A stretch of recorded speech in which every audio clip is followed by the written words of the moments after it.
హల్లెలూయా. సకల ఘనత మహిమ ప్రభావములు మన తండ్రి అనునిత్యము మన అందరి ద్వారా చెందును కాక. అర్థం కాలేదండి? దేవునికి స్తోత్రం చెప్పరా? సకల ఘనత మహిమ ప్రభావములు మన తండ్రి దేవునికి అనునిత్యము మన ద్వారా చెందును కాక. ప్రార్థన చేసుకుందాం. సర్వోన్నతుడైనటువంటి మా దేవుడా, మీ పాదములకు మనం చెల్లిస్తున్నాం. మా పరమ తండ్రి, 2020వ సంవత్సరము మార్చి మాసము 4వ తారీఖు బుధవారము ఈ మధ్యాహ్న కాల సమయం నందు మేమందరము మీ సన్నిధిలో మీ నామాన్ని బట్టి, మీ ప్రేమను బట్టి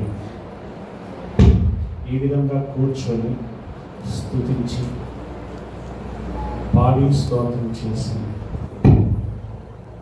ఇదిగో ఆనందించగలిగేటువంటి అద్భుతమైన అవకాశం మాకు అనుగ్రహించడానికి కృతజ్ఞతాస్తుని చెల్లిస్తున్నాం తండ్రి.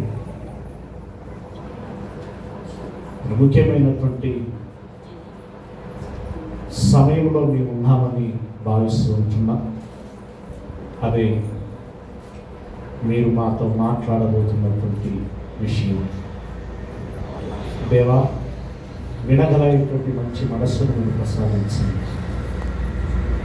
గ్రహించగలిగేటువంటి హృదయాన్ని దయచేయండి.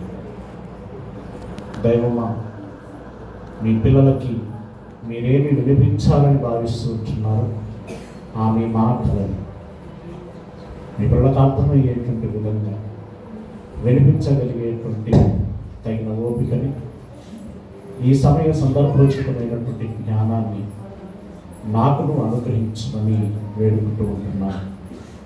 పరిశుద్ధాత్మ యొక్క తోడు మాకు ఉండాలని కోరుకుంటూనే ఉంటుందని నమ్ముచు మా రక్షకుడు ప్రభువునైనటువంటి క్రీస్తు యేసుల వారి ఉన్నతమైనటువంటి నామమున ప్రార్థించి అడిగి వేడుకుంటున్నాం మా పరమ తండ్రి.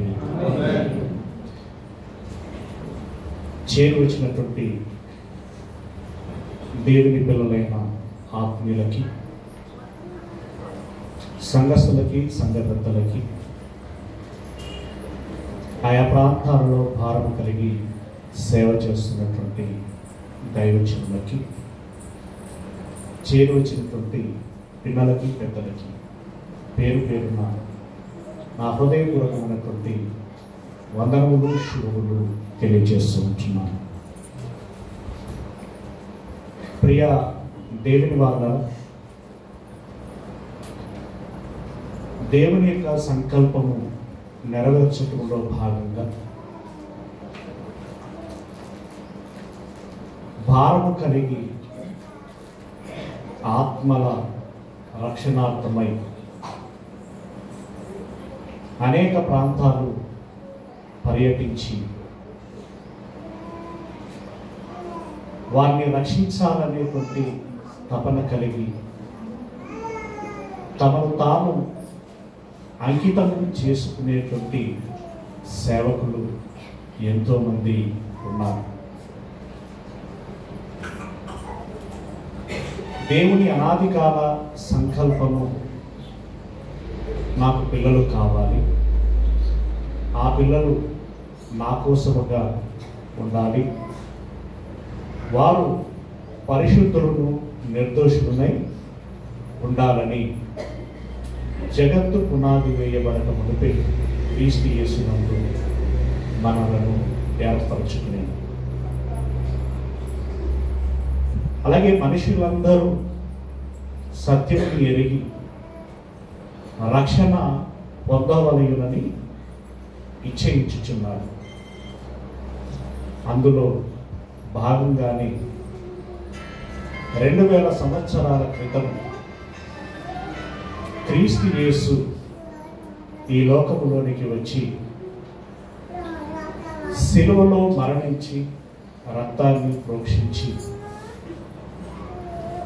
తన ప్రాణమును ప్రణంగా పెట్టి మనల్ని బ్రతికించాలి అనేటువంటి ఉద్దేశంతో తనను తాను సమర్పించుకున్నాడు, తనను తాను త్యాగం చేసుకున్నాడు. పిల్లల ఆ విధంగా 33.5 సంవత్సరాలు భూమి మీద ఉన్నటువంటి తాను అనేక సంగతులని తెలియచేశాడు. అనేక విధాలుగా మనుషులందరినీ పురికొల్పి ఒక మంచి పునాది వేశాడు.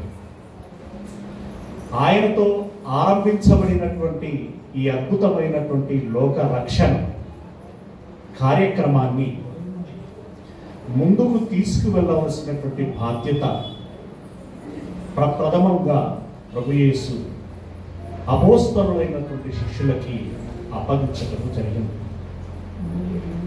ఆ పిమ్మట ప్రపంచంలో ఉన్నటువంటి అన్యులని రక్షించడానికి పౌలు గారిని తట్టి లేపి సమాజం మీదకి రేకెత్తించినటువంటి వాడుగా కనబడతాడు. అప్పుడు పౌలు గారు అన్నటువంటి అద్భుతమైనటువంటి మాట ఏంటంటే, కొలస్సీలో రాసినటువంటి పత్రిక 1వ అధ్యాయము 24వ వచనం. దయచేసి సెల్ ఫోన్లు ఉన్నటువంటి వారు సైలెంట్ మోడ్లో పెట్టండి. స్విచ్ ఆఫ్ చేస్తే ఇంకా మంచిది.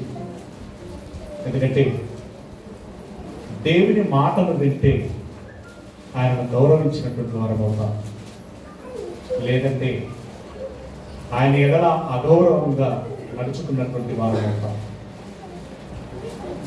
కొలస్సీలో రాసినటువంటి పత్రిక 1వ అధ్యాయము 24వ వచనం. ఇప్పుడు మీ కొరకు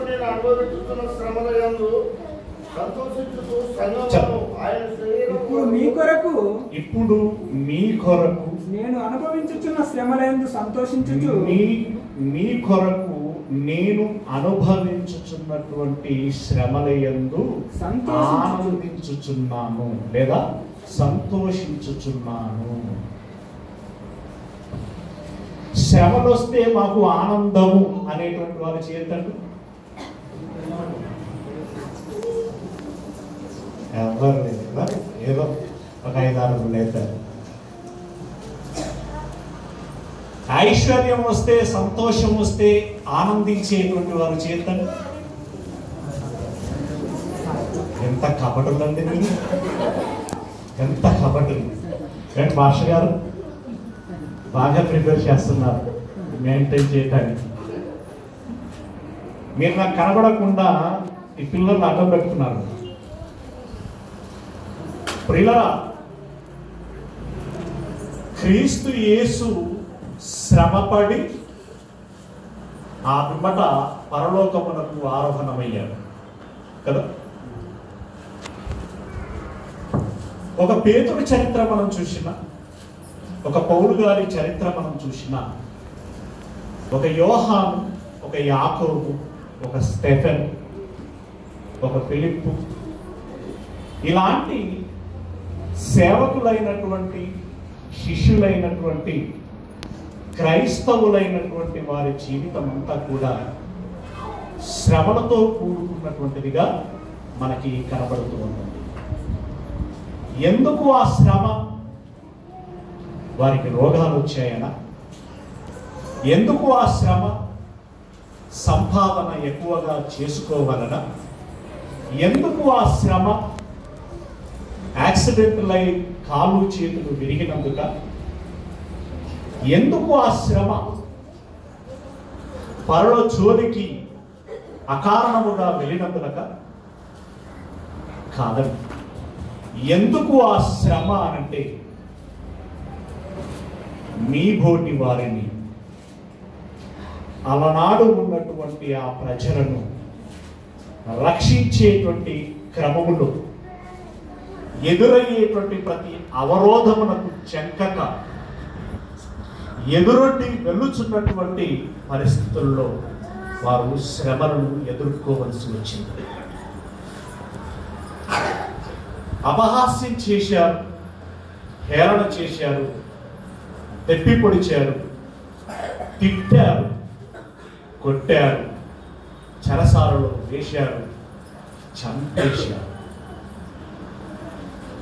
ఎందుకు అంటే మీ రక్షణార్థమై, మీ నిమిత్తము, మీ రక్షణ నిమిత్తము మేము శ్రమపడుచున్నప్పటికీ ఆనందించుచున్నాము. ఎందుకు ఆనందించుచున్నామంటే మన కన్న తండ్రి, మన దేవుడు మనల్ని ప్రేమించేటువంటి వాడు. అనాది కాలంలోనే మన పట్ల అత్యున్నతమైనటువంటి సంకల్పము కలిగి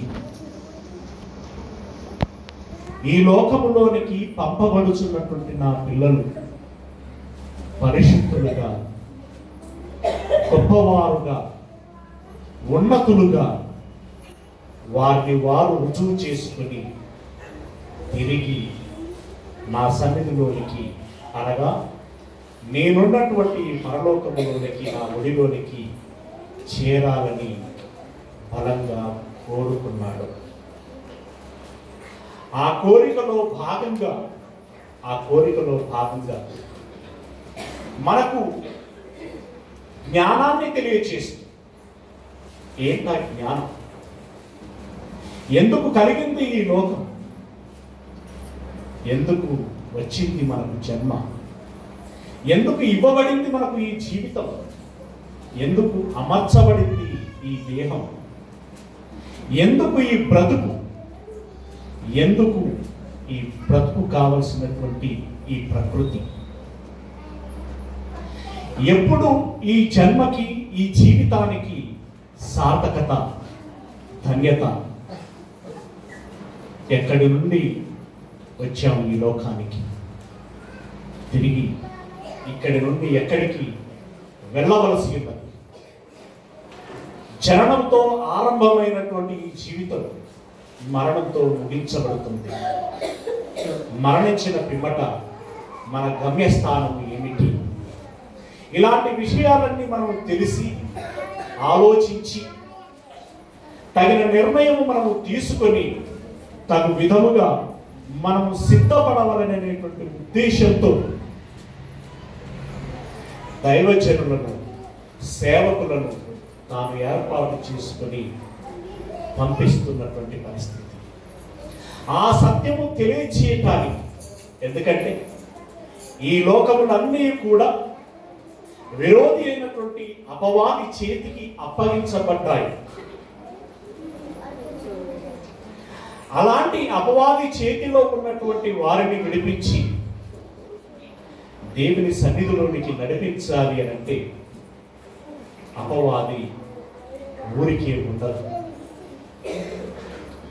అమాయకులైనటువంటి ఈ జనాంగాన్ని దృష్టి మళ్లించేటువంటి ప్రయత్నం చేస్తుంది. దేవుని కంటే, దేవుని మాట కంటే, వాక్యము కంటే ఈ లోకములో ఉన్నటువంటి వస్తువుల మీద, ఆహార పదార్థముల మీద, భోగ భాగ్యముల మీద ఇష్టాన్ని పెంచుతుంది,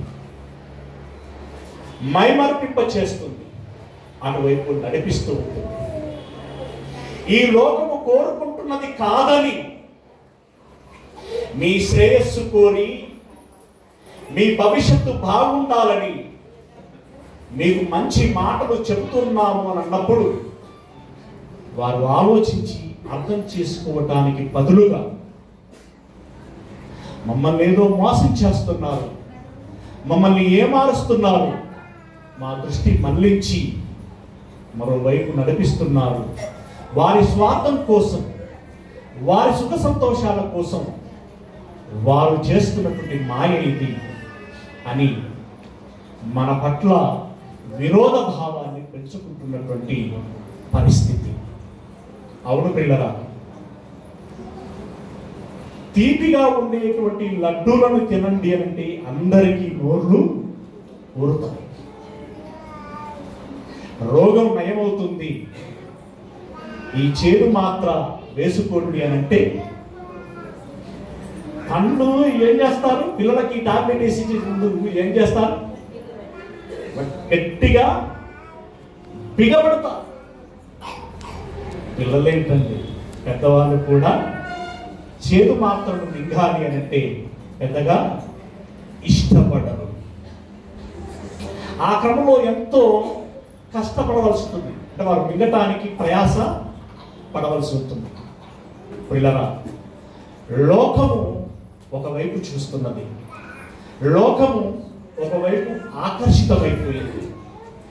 లోకము తన శరీర కోరికలను తీర్చుకోవటానికి, తన ఇష్టాలను నెరవేర్చుకోవటానికి ఉరుకులు పరుగులతో ఉన్నది. సంపాదన, ధనం, బంగారం, వెండి, భూములు, ఇండ్లు, కార్లు, సుఖం, సంతోషము, ఆనందం, వీటి వెంట వెంపర్లాడుతూ పరిగెడుతున్నటువంటి పరిస్థితి, సమయం చిక్కనటువంటి పరిస్థితి. అలాంటి వారిని అది కాదమ్మా, అది శాశ్వతం కాదు, అది మనకు ఎల్లప్పుడూ ఉండేది కాదు, ఒకనాడు విడిచిపెట్టవలసింది, అదే శాశ్వతం కాదు, దానికోసం మనం పరిగెత్తకూడదు, ఉండిపోయేది మనకెందుకమ్మా, ఉండబోయేది మనము వెతుకుదాము, దాన్ని దక్కించుకుందాము, దానికోసం ఏం చేయాలో చేద్దాము, దానికోసం మనం ఎలా తీర్చిదిద్దుకుందాం, అవసరమైతే మారుదాం, అవసరమైతే ఆయన త్రోవలో నిలబడుదాం, నడుద్దాం, గమ్యం వరకు చేరుదాం.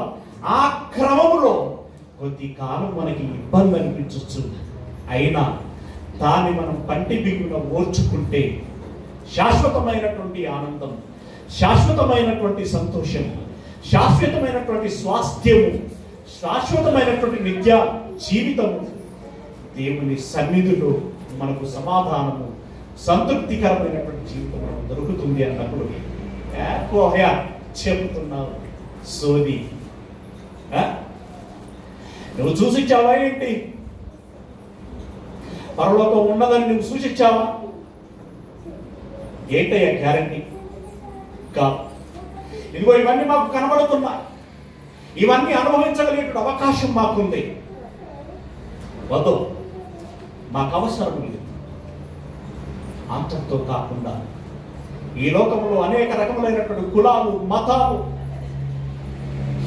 జాతి వర్గ భేదాలు, ప్రాంత భేదాలు రకరకాలైనటువంటి రూపొందించుకొని వాటికి పొలిమేరలను ఏర్పాటు చేసుకొని అడ్డు గడియలను వేసుకొని మా కులంలో ఉన్నటువంటి మేము ఈ కులంలోనే ఉంటాం, మా మతంలో ఉన్నటువంటి మేము ఈ మతంలోనే ఉంటాం, ఈ ప్రాంతంలో ఉన్నటువంటి మేము ఈ ప్రాంతంలోనే ఉంటాం. నీవెన్ని చెప్పినా ఈ కుల కట్టుబాట్లని దాటేది లేదు, ఈ మతాన్ని విడిచిపెట్టేది లేదు, ఈ ప్రాంతాన్ని విడిచిపెట్టేది లేదు, మా ఇష్టాలను విడిచిపెట్టేది లేదు అని చెప్పి ఖరాఖండిగా చెబుతున్నటువంటి పరిస్థితి, ఖరాఖండిగా చెబుతున్నటువంటి పరిస్థితి. అది కాదమ్మా, అది కాదమ్మా, మీరు తప్పుగా అర్థం చేసుకుంటున్నారు, మీరు తప్పుగా ఆలోచిస్తున్నారు, తప్పుడు నిర్ణయాలు చేసుకుంటున్నారు. సోదర సోదరిమణి, ఇదిగో వాస్తవికత ఇది, సత్యము ఇది అని ప్రేమతో 4 మాటలు చెప్పిన, 4 కరపత్రాలు ఇచ్చిన, 4 పుస్తకాలు పంచిన, సౌమ్యంగా, మృదువుగా, సున్నితంగా లావించి, ప్రేమించి, బుజ్జగించి 1కి 2 సార్లు ఈ పూట కాదన్నాడు, రేపైనా వింటాడేమో, రేపు కాదన్నాడు, మరునాడైనా వింటాడేమో. 1కి 2 సార్లు, 2కు 4 సార్లు నువ్వు పదే ప్రయత్నం చేస్తే దాన్ని వారు విసుగుగా భావిస్తున్నారు. ఏంటిరా వీడు నా వెంట పడుతున్నాడు, ఏంటిరా వీడు నా వెంట పడుతున్నాడు. మీ పిల్లలు బడికి వెళ్ళకపోతే మీరేం చేస్తారండి? ఈ రోజు వెళ్ళలేదు, రేపైనా పంపించాలి, రేపు వెళ్ళలేదు, మరునాడైనా పంపించాలి, మరునాడైనా పంపించాలి. అసలే వెళ్ళాలని భీష్మించుకుంటే వాడు తెలివైన నిర్ణయం తీసుకున్నాడు, పోకపోతే పోకపోని అవినీతి అని అంటారా? వారికి తెలియదు, చిన్న వయస్సు, వారికి ఏం తెలుసు ఏది మంచి ఏది చెడు. చదువుకుంటే బాగుపడతాం, చదువుకుంటే ఉద్యోగాలు వస్తాయి, చదువుకుంటే సంపాదన ఉంటుంది, కుటుంబం బాగా గడుస్తుంది అని వారికి ఏం తెలుసు? మనమే చెప్పి ఏదో ఒకలా ఉజ్జగించి నచ్చ చెప్పి పంపించాలి అనుకుంటాం. ఇవేమి పనికి రాకపోతే అవసరమైతే ఖండన కూడా చేస్తాం. కానీ క్రైస్తవులు ఎవరిని దండించడం లేదండి. క్రైస్తవులు ఎవరిని దండించడం లేదు. అయ్యా, ఇప్పటికైనా ఆలోచించండి. అమ్మలారా, అక్కలారా, అన్నలారా, అయ్యలారా, పెద్దలారా, చిన్నలారా, ఇప్పటికైనా మీరు ఆలోచించండి అంటే వాళ్ళు ఏమనుకుంటున్నారంటే, వీళ్ళకేదో దీనితో బాగా ప్రయోజనం ఉన్నది, దీనితో బ్రతుకు తెరువు ఉన్నది, వీళ్ళకేదో సుఖము సౌఖ్యం ఉన్నది, వీళ్ళ స్వార్థంతో మన వెంట పడుతున్నారు. ఏమి లేదురా, మనం అందరం వెళితే దశమ భాగాల పేరట వేలాది రూపాయలను పోగు చేసుకుంటారు. మనం అందరం వెళితే ఫోటోలు వీడియోలు తీసుకొని ఫారిన్కి పంపించి అక్కడ నుండి డాలర్లని తెచ్చుకుంటారు. అందుకే మీరు మన వెంట పడుతున్నారు అని చెప్పి ఈ రోజుల్లో సమాజంలో ఏం చేస్తున్నారో తెలుసు కదండి. వెళ్ళిన వారి మీద పేడ నీళ్లు పోస్తున్నారు. వెళ్ళిన వాళ్ళ మీద నీకు పర్మిషన్ ఎవడిచ్చాడు అని చెప్పేసి దౌర్జన్యము చేస్తున్నారు, తిడుతున్నారు. నోటికొచ్చిన ఆ పదం ఇంగితం లేకుండా దారుణంగా తల్లి, చెల్లి, అక్క అని చెప్పి ఎన్నో విధాలుగా తిడుతున్నారు. అవసరమైతే కొట్టుచున్నారు. అంతటితో ఆగారా? చర్చీలని కూడదోస్తున్నారు, ఫర్నిచర్ని కాలబెడుతున్నారు. అవసరమైతే దైవజనులని చంపేస్తున్నారు.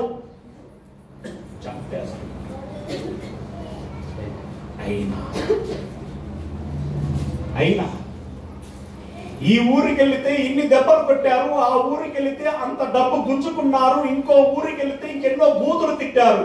కానీ వేల మంది ఉన్నటువంటి ఆ గ్రామంలో, ఒక గ్రామంలో ఒకరు దొరికారు, ఇంకో గ్రామంలో ఇద్దరు వచ్చారు, ఇంకో గ్రామంలో ముగ్గురు వచ్చారు, ఇంకో గ్రామంలో 10 మంది వచ్చారు.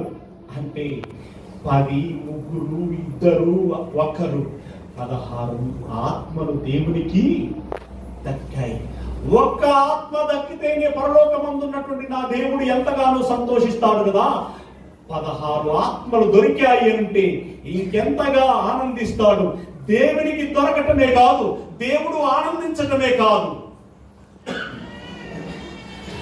పాపం చేసి నరకములోనికి జారిపోయి శ్రమల పాలయ్యేటువంటి నిత్య వేదన, నిత్య బాధకరమైనటువంటి పరిస్థితుల్లో నుండి తప్పించబడి నిత్య జీవము, నిత్య ఆనందము, నిత్య సౌఖ్యములోనికి వీళ్ళు వెళుతున్నారు. నా అక్కలు, నా అన్నలు, నా తమ్ముళ్ళు, నా చెల్లెళ్ళు, మొత్తంగా నా తోబుట్టువులు, నా తండ్రి పిల్లలు వీళ్ళందరూ రక్షించబడ్డారు. వీరి రక్షణకై నా వీపైన చూపెడతాను దెబ్బలకు. వీరి రక్షణకై ఎన్ని మాటలు తిట్టినా వాటిని నేను ప్రేమతో స్వీకరిస్తాను. వారు అని పౌలు గారు తన అద్భుతమైనటువంటి స్టేట్మెంట్ ని ఇచ్చారండి. చదవండి, ఏమంటున్నాడు? మీ కొరకు నేను అనుభవించుతున్నటువంటి శ్రమలయందు సంతోషించుచు సంఘము అనేటువంటి ఆయన శరీరము కొరకు క్రీస్తు పడినటువంటి పాటలలో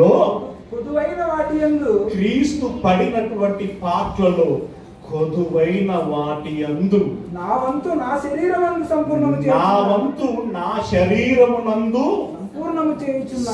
సంపూర్ణము చేయుచున్నాను. నా వంతు అంటే నేను చేయవలసింది నాకు ఉన్నది. ఎస్, యేసయ్య తన వంతు తాను చేసి వెళ్ళాడు. ఒక పేతురు, ఒక పౌలు, వారి తరాలలో వాళ్ళ వంతు వారు చేసి వెళ్ళారు. ఈ 21వ శతాబ్దంలో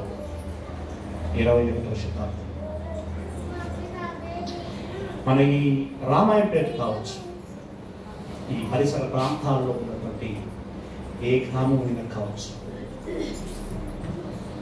మనము మన కులపళ్ళు కాదు అని అనుకుంటా ఉంటాం, మన ఊరోళ్ళు కాదు అని అనుకుంటా ఉంటాం. వాస్తవానికి వాళ్ళందరూ ఎవరండి?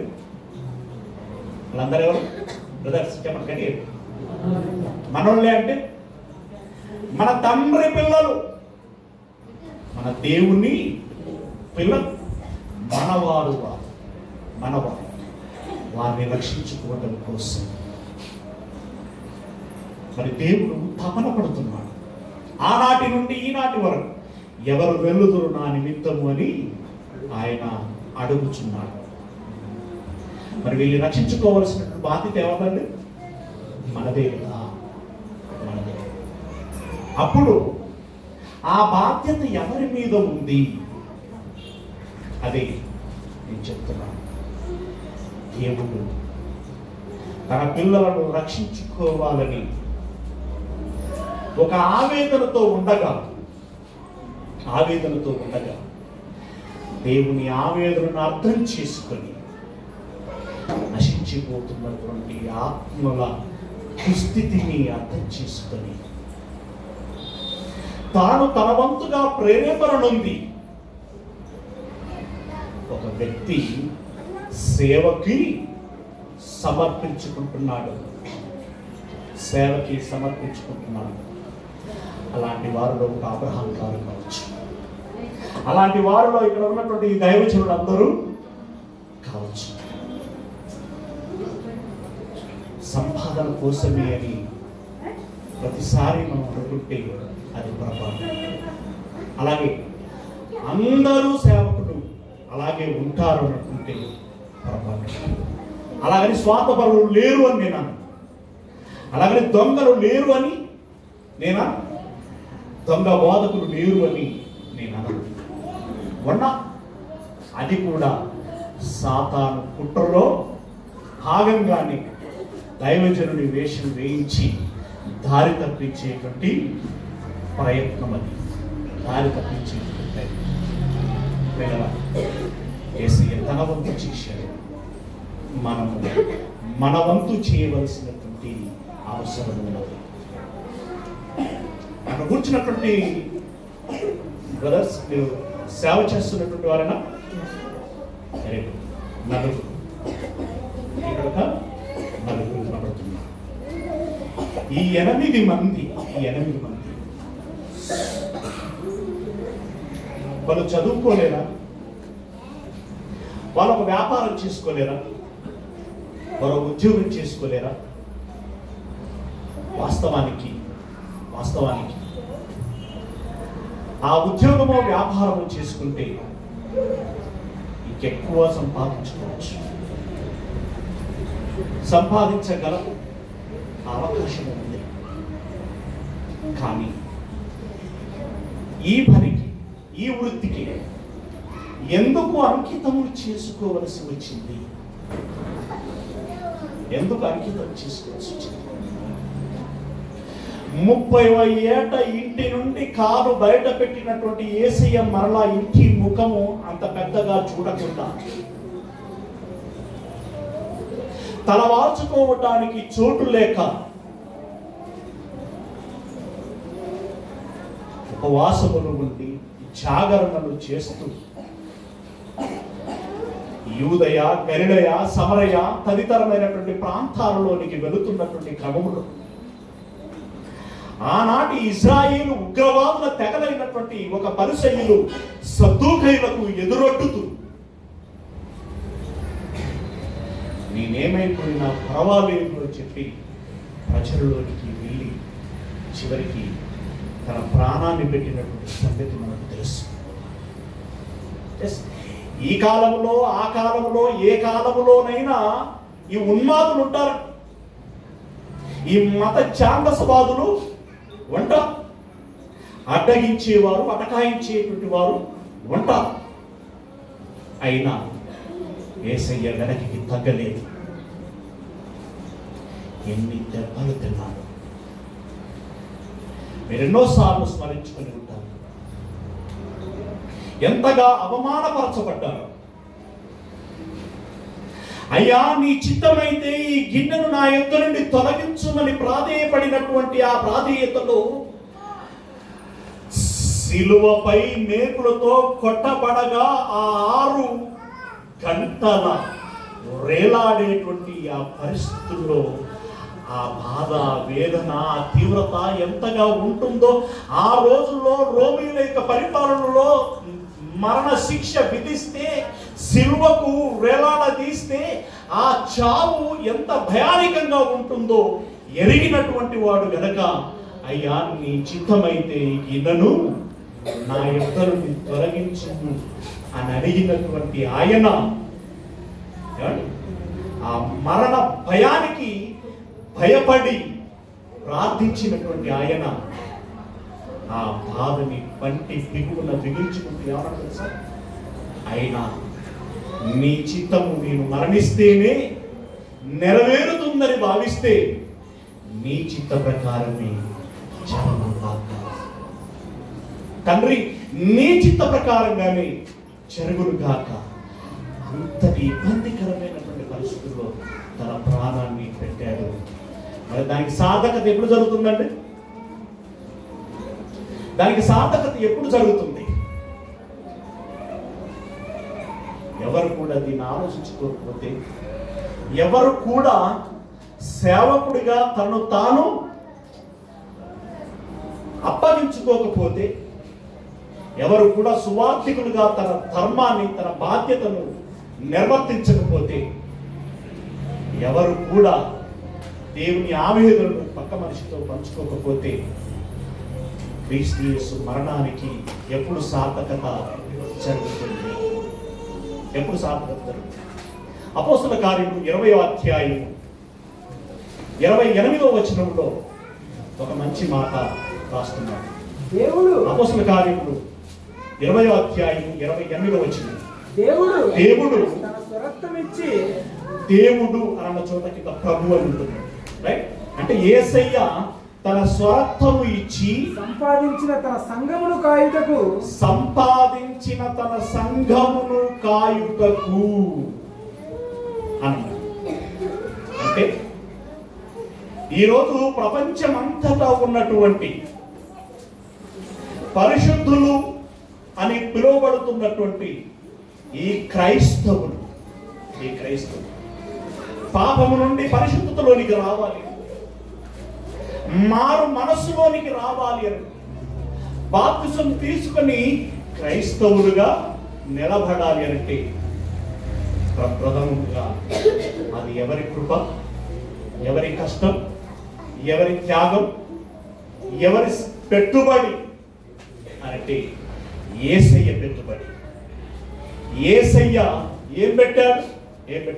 తన ప్రాణమును పెట్టాడు. ప్రాణమే కదా అంటారా? ప్రాణంతో ఏమైనా పోల్చగలమా? దేనినైనా పోల్చగలమా? వెండిని, బంగారాన్ని, ధనాన్ని, భూములని పోల్చగలమా? పోల్చలేదు. మీకు 20 లక్షలు ఇస్తాను, మీ ప్రాణం నాకు ఇస్తారా అంటే ఏమంటారు మీరు? ఎవడి కావాలని ఓడి 20 లక్షలు, ఆ ప్రాణమే పోయినాక నీ 20 లక్షలు ఎవడికి పనికి వస్తాయిరా? ఎందుకు పనికి వస్తాయి? వద్దు అని అంటారు. అంటే ప్రాణము విలువైనది. యేసయ్య తన ప్రాణమును పెట్టి ఈ సంఘమును ఏర్పాటు చేశాడు. ఎస్, ప్రపంచం మొత్తంలో ఒక సార్వత్రిక సంఘం ఉన్నది.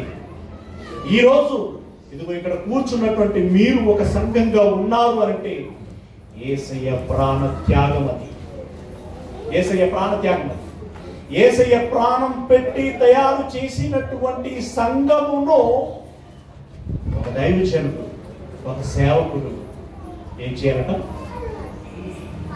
నమ్మకముగా కాయాలట. అక్కడ ఏ పద ప్రయోగం ఉందండి? తన సంఘమును కాయుటకు, తన సంఘమును కాయుటకు. పరిశుద్ధాత్మ మిమ్మల్ని దేని యందు అధ్యక్షులుగా ఉంచెనో, పరిశుద్ధాత్మ దేని యందు మిమ్మల్ని నాయకులుగా ఉంచెనో ఆ యావత్తు మందను మీ మట్టుకు మిమ్మల్ని గూర్చి మీ మట్టుకు మిమ్మును గూర్చి జాగ్రత్తగా ఉండుడి. జాగ్రత్తగా ఉండుడి. నమ్మకంగా కాయాలి, జాగ్రత్తగా ఉండాలి. నమ్మకంగా కాయాలి అనంటే, నమ్మకంగా కాయటం అంటే ఎలా అంటే, నమ్మకంగా కాయటం అనంటే ఒక ఆత్మ. చూడండి, యేసయ్య అన్నాడు, నా గొర్రెల కోసం నేను నా ప్రాణమును పెట్టేదాన్ని. ఒక గొర్రెల కాపరు, సహజంగా గొల్లవాళ్ళు ఉంటారు కదా, ఒక గొర్రె తప్పిపోయింది అనన్నా, ఒక గొర్రె వెంట కుక్కబడింది అనన్నా, లేదంటే ఇంకేదైనా తోడేలు తదితరమైనటువంటి ఎత్తుకుపోయేటువంటి పరిస్థితి ఉందన్నా ఏం చేస్తాడు? వెంటనే దాన్ని అడ్డగించే ప్రయత్నం చేస్తాడు. పరిగెడతా, ప్రయాసపడతా, దాన్ని కొట్టకుండా పడతా, దీన్ని విడిపించి నేను విడిపిస్తాను. ఆ క్రమంలో గాయాలైనా ఓర్చుకుంటాడు. గొర్రెలకి ప్రతి దినము వాటి కడుపు నిండులాగున పొలంలోకి తీసుకెళ్ళి మేపుతారు. దాహం తీర్చడానికి చెరువు గట్టుకి తీసుకెళ్తాడు, కాలువ గట్టుకి తీసుకెళ్తాడు. అలాగే రాత్రుల విశ్రాంతి తీసుకుంటూ ఉండగా వాటి పక్కనే ఆయన కాపలగా ఉంటాడు. సేవకుడు అలాగే ఉండాలి. ప్రతి ఆత్మ ఎడల దృష్టి ఉండాలి. ప్రతి వ్యక్తి ఎడల, ప్రతి వ్యక్తిని గమనించాలి. ఆయనలో బలం ఏంటి, బలహీనతలు ఏంటి, రోజువారీగా ఏం చేస్తున్నాడు, ఎక్కడ తిరుగుతున్నాడు, ప్రార్థనలు సవ్యంగా ఉన్నాయా, పఠనము సవ్యంగా ఉందా, కుటుంబము జాగ్రత్తగా ఉంటున్నదా, చర్చికి వారు క్రమం తప్పకుండా వస్తున్నారా, ఈ విధమైనటువంటి జాగ్రత్తలన్నీ కాపరి తీసుకోవాలి. నమ్మకమైనటువంటి కాపరి. ఇంకొక విషయం ఏంటంటే, నువ్వు జాగ్రత్త పడుము అంటున్నాడు. జాగ్రత్త, నమ్మకమైనటువంటి సేవకుడిగా నువ్వు జాగ్రత్త పడాలి అనంటే, మీకు సంసోను గురించి బాగా తెలిసింది. సంసోనునికి ఎందుకు జన్మనిచ్చాడట, ఏ బాధ్యతను అప్పగించాడట? ఫిలిష్తీయుల చేతిలో నుండి విడిపించాలి ఇశ్రాయేలు. ఆ క్రమంలో అక్కడికి వెళ్ళినటువంటి ఆ బలవంతుడు ఏం చేశాడు? వాళ్ళను విడిపించటమేమో కానీ అమ్మాయిలనంట పట్టాడు. అంటే ఇప్పుడు అతడు నమ్మకస్తుడా, అపనమ్మకస్తుడా? అలాంటి స్వార్థం మీలో ఉండకూడదు సేవకులకి. అలాంటి శరీర వాంఛలు, కోరికలు ఉండకూడదు. అది ధనం విషయం కావచ్చు, మరో దాని విషయం కావచ్చు. నిన్ను నీవు జాగ్రత్తగా కాపాడుకోవాలి. మొదటగా నిన్ను చూసి నీ సంఘము ప్రేరణ పొందాలి. దైవజనులు ఎంత పరిశుద్ధంగా ఉంటారు, దైవజనులు ఎంత కష్టపడతారు, దైవజనులు మా కోసం ఎంతగా తపిస్తారు, దైవజనులు మా కోసం అహర్నిశలు కృషి చేస్తూ ఉంటారు, మా కోసం ఏదో ఒకటి ఎంతో ఒకప్పుడు చేస్తూనే ఉంటాడు అని సంఘము ప్రేరేపణ ఉండాలి. అలాగే సంఘమును కూడా ఎటువైపు నడిపించాలి? దేవుడు స్వస్థపరచు దేవుడు. ఏమన్నాడు దేవుడు? నేను స్వస్థపరచు యెహోవాను అన్నాడు. అవునా? అలాగే శ్రీమంతుడగు దేవుడు ఆయన ఆశీర్వదించువాడు. మనకు కావలసినటువంటి ఐశ్వర్యమును ఇవ్వగలిగేటువంటి వాడు. ఆహారమును ఇచ్చేది ఆయనే, పానీయమును ఇచ్చేది ఆయనే, ఆరోగ్యమును ఇచ్చేది ఆయనే కదా, వస్త్రమును ఇచ్చేది ఆయనే, గూడును ఇచ్చేది ఆయనే. మనకు కావలసినటువంటి ఈ ప్రకృతిని అంతటినీ ఇచ్చింది ఆయనే. అయితే మరొకసారి ఆలోచించండి, ఆయన ఇస్తాడని ఆయన యొద్దకు వచ్చారా, ఇవ్వడని ఆయన యొద్దకు వచ్చారా? స్పందించాలి. ఆయన ఇస్తాడని. ఏమి ఇస్తాడని? అడిగిన వాటన్నిటినీ. ఏమేమి అడుగుతారు మీరు? ఉదాహరణకి మచ్చుకి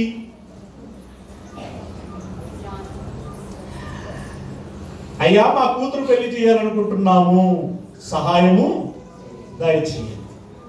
అయ్యా మా కొడుక్కి ఉద్యోగం రావాలని ప్రార్థిస్తున్నాము, ఉద్యోగాన్ని అనుగ్రహించండి. అయ్యా మా ఆయన ఆసుపత్రిలో బాధపడుచున్నాడు, ఆయనకి స్వస్థతని దయచేయండి. అయ్యా ఇల్లు కట్టుకోవాలనుకుంటున్నాము, ధనము సమకూర్చబడులాగున కృప చూపించండి. ఇలాగే ఉంటాయి కదా, ఇలాగే ఉదాహరణ అంతే కదా. ఇలాగే ఇవే కాకపోవచ్చు, ఒక్కొక్కరికి ఒక్కొక్క అవసరం. ఎందుకు నమ్ముకున్నాము మనము? It's a big question. ఇదొక పెద్ద ప్రశ్న. ఈ క్లారిటీ మనకు ఉండాలి. మీరు ఎప్పుడైనా సంఘంలో చర్చిలో సాక్ష్యం చెప్తారు? నాకు తెలియదు మీ గురించి. చెప్తారు? ఇక్కడ ఆదివారం చెప్తారు? ఏమని చెప్తారు? ఉదాహరణ ఏదన్నా ఒకటి ఏం చెప్తారు అంటే, ఈ వారంలో, ఈ నెలలో, ఈ సంవత్సరంలో దేవుడు మాకు ఈ కార్యమును చేశాడు, దేవునికి స్తోత్రం కలుగును గాక అని చెప్తారు. అలాగే పెద్ద పెద్ద మీటింగుల్లో, స్టేజీల మీద కూడా సాక్ష్యాలు చెప్తూ ఉంటాం. ఇదిగో మాకు ఈ సమస్య ఉండే, దేవునికి మేము మొక్కుకున్నాం, మీకు సమస్య ఉండి బాధపడుతున్నప్పుడు మా ఇంటి పక్కన ఉన్నటువంటి ఒక సహోదరి ఇలా చెప్పింది, అమ్మ ఎందుకు బాధపడుచున్నావు, ఇదిగో ఇక్కడ మన ఊర్లో చర్చి ఉంది, దైవజనుడు గొప్పగా ప్రార్థన చేస్తారు, మీరు ఒకసారి రండి, మీరే చూస్తారు, అద్భుతం జరుగుతుంది, దేవుడు కార్యము చేస్తాడు, బాగుపడతారు, మీరు బాగుంటారు అని అనగానే అప్పుడు మనసులో వెంటనే ఏమనుకుంటాం? అయ్యా వస్తాను, నిజంగా కనుక నా బాధను తీర్చినట్టయితే నువ్వే దేవుడవని నేను నమ్ముకుంటానయ్యా అని. అవును, అంటే నాకు జరిగితే నమ్ముకుంటాము అని చెప్పేవారు కొంతమంది. జరిగింది గనుక నమ్ముకున్నాము అని చెప్పేవారు మీకు. ఎందుకైనా యేసయ్య శిలువలో మరణించింది? ఎందుకు మరణించాడు ఆయన? ఎందుకు మరణించాడు చెప్పాలి, మౌనంగా ఉండకూడదు. మన పాపాలు పోవాలి అంటే పరిశుద్ధులం. ఎందుకు పరిశుద్ధులం అవ్వాలి? దేవుడు పరిశుద్ధుడు. పరిశుద్ధుడు ఉన్నటువంటి దేవలోకానికి ఎవరు వెళ్ళగలరు అంటే పరిశుద్ధులు మాత్రమే. అందుకు పరిశుద్ధుడు కావాలి. ఆ పరిశుద్ధత కోసం యేసయ్య శిలువలో మరణించాడు. ఇది ఎప్పుడైనా మనం అడుగుతామా? దీని గురించి మనం ఎప్పుడైనా సాక్ష్యం చెప్తామా? నేను ఈ సంవత్సరంలో బైబిల్ను ఎంతగా నేర్చుకున్నానంటే, నేను ఈ సంవత్సరంలో ఎన్ని వాక్యాలు కంఠస్థం చేశానంటే, నేను ఈ సంవత్సరంలో దేవుని కోసం ఎంతగా ప్రయాసపడ్డానంటే, ఈ సంవత్సరంలో నేను ఎన్ని ఆత్మలను రక్షించానంటే అనే సాక్ష్యాలు చెప్తామా? చెప్పం. మీరు నాకు పగవాళ్ళు కాదు, మీ మీద నాకు ఎలాంటి ద్వేషము లేదు, కానీ దేవుడు చెప్పమని మాత్రం మీకు చెప్పవలసిన అవసరం ఉంది. కొరింథీయులకు రాసినటువంటి మొదటి పత్రిక 15వ అధ్యాయం 19వ వచనంలో ఒక మాట అంటారు వేగంగా. కొరింథీయులకు రాసిన మొదటి పత్రిక 15వ అధ్యాయము 19వ వచనం ఏమన్నాడు? ఈ జీవిత కాలము మట్టుకే, ఈ జీవిత కాలం మట్టుకు మాత్రమే. ఈ జీవితం అంటే ఏ జీవితం అంటే లోక జీవితం, జనన మరణముల మధ్య ఉండేటువంటి శరీర జీవితం. అవునా? ఈ జీవిత కాలం మట్టుకు మాత్రమే మనము క్రీస్తునందు నిరీక్షించు వారమైన ఎడల, మనము యేసయ్యను నమ్ముకున్న ఎడల మనుషులందరికంటే దౌర్భాగ్యులమై ఉందుము. తర్వాత మీరు మనం తిట్టుకోండి, కానీ ఇది మాత్రం లేదా ఏమన్నాడు ఆయన? ఈ జీవిత కాలం మట్టుకే. ఈ జీవితము అంటే శరీర జీవితం. ఈ శరీర జీవితంలో ఇందాక మనం చెప్పుకున్నవి ఆహారము, పానీయము, వస్త్రము, గూడు, ఆరోగ్యము, ఉద్యోగము, వివాహము వగైరా వగైరా. వీటి కోసమే యేసయ్యను నమ్ముకుంటే మనుషులందరికంటే దౌర్భాగ్యులమై ఉందుము. దౌర్భాగ్యత అంటే ఆశీర్వాదమా శాపమా? అంటే పోయి వీటి కోసం నమ్ముకొని మనం ఏమవుతున్నాం? శాపగ్రస్తులు అవ్వటం మాకు ఇష్టమే అన్న వాళ్ళు చేతండి. అమ్మా మీకు ఇష్టమేనా శాపగ్రస్తులు అవ్వటానికి? అదేంటమ్మా ఇష్టంగా కోరుకున్నాం? నీకు దేవుడి నుండి ఆశీర్వాదం కావాలా శాపం కావాలా? మరి శాపగ్రస్తులు అవ్వటానికి నాకు ఇష్టమే అంటాం? తప్పు. మేలు కోరుకున్న వారే మేలు కోసం గట్టిగా ప్రయత్నం చేస్తారు. వినరా? అలాగని దేవుడు మనల్ని స్వస్థపరచడు అని నేను అనడం లేదు. దేవుడు మన అవసరాలు అక్కరలు తీర్చడని నేను అనడం లేదు. దేవుడి కృపను బట్టే మనం బ్రతికి ఉన్నామండి. దేవుడి కృపను బట్టే ఈరోజు ఇక్కడికి మనం రాగలిగామండి. దేవుడి కృపను బట్టే పంట పండుతున్నదండి, వర్షం పడుతున్నదండి. మనం అడక్క మునిపై ఇవన్నీ ఇచ్చాడు. ఇవి ఎలా ఇవ్వబడ్డాయి? వీటిని మనం అనుభవించదు. దున్నాలి, పండించాలి, తినాలి, భోంచేయాలి. అయితే యేసయ్య ప్రత్యేకంగా ఈ లోకములోనికి వచ్చి సిలువలో మరణించింది దేని కోసము అనేటువంటి దానిని మనం ఆలోచించాలి. శరీరం కోసమే నమ్ముకుంటే దౌర్భాగ్యులు. మరి ఎందుకు నమ్మాలి? ఏమండి, మనం సాక్ష్యాలు చెప్పేటప్పుడు దేవుడు నమ్ముకున్నాం కనుక ఇవి జరిగాయని చెబుతూ ఉంటాం. మీకు తెలుసా, అన్యులు కూడా సాక్ష్యాలు చెప్తారు. నేను సాయిబాబా నమ్ముకుంటే మాకు ఇది జరిగింది అని చెప్పేవాళ్ళు లేరా? మేము పలాని దర్గాకి వెళ్తే నీ మంచి జరిగింది అని చెప్పేటోళ్ళు లేరా? మరి వాళ్ళకి జరిగితే మనకి జరిగితే ఇప్పుడు వాళ్ళకి మనకి తేడా ఏంటి? వాళ్ళకి మనకి తేడా ఏంటి?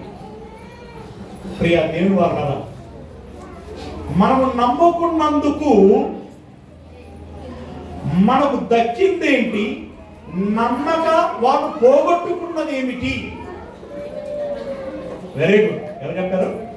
దేవుని రాజ్యం, రక్షణ, నిత్య జీవం.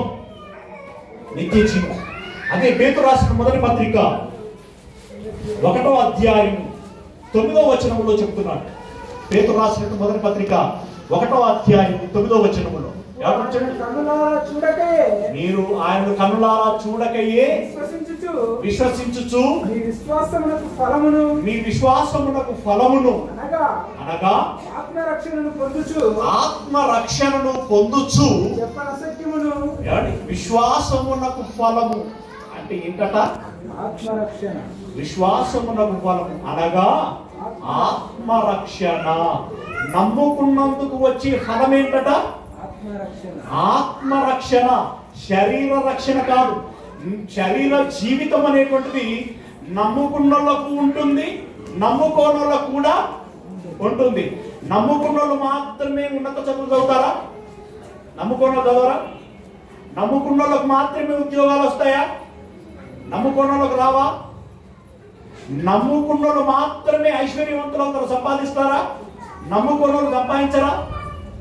కాబట్టి నమ్ముకోవటం మూలంగా మనకు కలిగేటువంటి అదనపు ప్రయోజనం ఏంటంటే ఆత్మరక్షణ. అదే నిత్య జీవం. నిత్య జీవం. ప్రియా దేవుని వాళ్ళరా, దేవుడు మనము సంపూర్ణం కావాలి అంటే ఆత్మలో, పరిశుద్ధతలో మనము సంపూర్ణం కావాలని దేవుడు అపోస్తలునైతేనేమి, సువార్తికులైతేనేమి, ప్రవక్తలైతేనేమి, కాపరులైతేనేమి వీళ్ళందరినీ ఏర్పరిచారు. అలా సంఘము వారి ద్వారా విస్తరించాలి. విస్తరించి పరిపూర్ణమైనటువంటి స్థితి.